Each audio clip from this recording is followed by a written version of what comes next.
Sunrise news के इस video में आपका स्वागत है। चीन के बाद अब भारत इस वक्त बिजली संकट के मुहाने पर खड़ा है। वजह है कोयले की कमी। कोयले से चलने वाले देश के कुल 135 पावर प्लांट में से आधे से ज्यादा के पास महज 2 से 4 दिन का ही कोल स्टॉक बचा है। भारत जैसे देश में जहां 70% बिजली का उत्पादन कोयले से होता है, वहां इस संकट का सीधा मतलब है बिजली गुल होने का खतरा। अब भी ऐसे वक्त में जब त्योहारी सीजन शुरू है, तब बिजली की डिमांड बढ़ जाती है। औद्योगिक और घरेलू बिजली खपत दोनों पीक लेवल पर होते हैं। कोयले की कमी से उत्तर प्रदेश में चल रही बिजली संकट आने वाले दिनों में भीषण हो सकता है।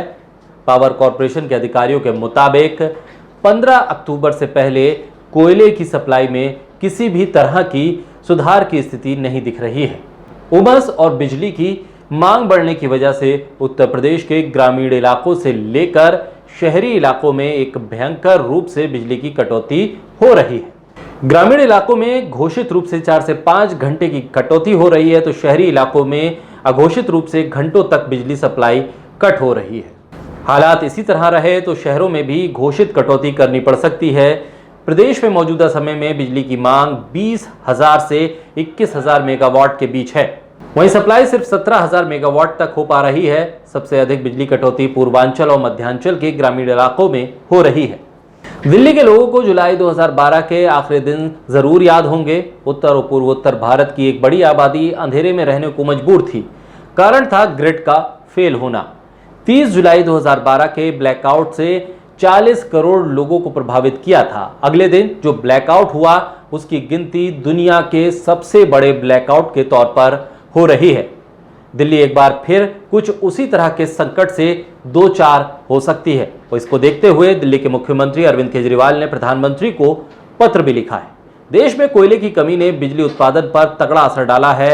अगर जल्द ही कोयले की कमी को दूर नहीं किया गया तो 24 घंटे बिजली पाने के आदी दिल्ली वालों को कटौती झेलनी पड़ सकती है।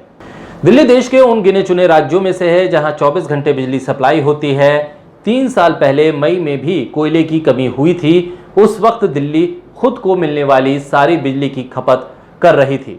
हालांकि जनता को ज्यादा परेशानी नहीं हुई थी, मगर 2012 में आया बिजली संकट देश के इतिहास में सबसे बड़ा था। 9 साल पहले भारत ने सबसे बड़ा ब्लैकआउट झेला था। ग्रिड फेल होने से 22 राज्यों की आबादी परेशान हुई थी। उस वक्त आधा भारत यानी लगभग 60 करोड़ लोग इस ब्लैकआउट की चपेट में आए थे। रेलवे सेवाएं ठप हो गई थीं, ट्रेनें जहां तहां खड़ी हो गई थीं, कई एयरपोर्ट भी कुछ घंटों के लिए बंद करने पड़े थे। 30 जुलाई के ब्लैकआउट में 80% पावर को बहाल करने में 15 घंटे का समय लग गया था। अगले दिन दोपहर 1 बजे फिर सिस्टम फेल हुआ। इस बार ब्लैकआउट का दायरा 22 राज्यों तक फैल चुका था। कोयले की कमी का असर राजधानी दिल्ली में भी बिजली सप्लाई पर पड़ने की आशंका है। टाटा पावर ने भी बाकायदा उपभोक्ताओं को संदेश भेजकर आगाह कर दिया है। इस संदेश में कहा गया है कि दोपहर 2 बजे से शाम 6 बजे के बीच बिजली की आपूर्ति में समस्या आ सकती है। Tata power Delhi distribution limited ने उपभोक्ताओं से संयम बरतने के आग्रह भी किया है। टाटा पावर उत्तर और उत्तर पश्चिमी दिल्ली में बिजली की आपूर्ति करता है। इस लिहाज से देखें तो देश के कई राज्य बिजली संकट से जूझ रहे हैं। आने वाले समय में भी इससे निजात पाने की सूरत नजर नहीं आ रही है। आपको हमारा वीडियो कैसा लगा कमेंट बॉक्स में जरूर बताइए। साथ ही हमारे YouTube चैनल सनराइज न्यूज को लाइक कीजिए, सब्सक्राइब कीजिए और कीजिए शेयर।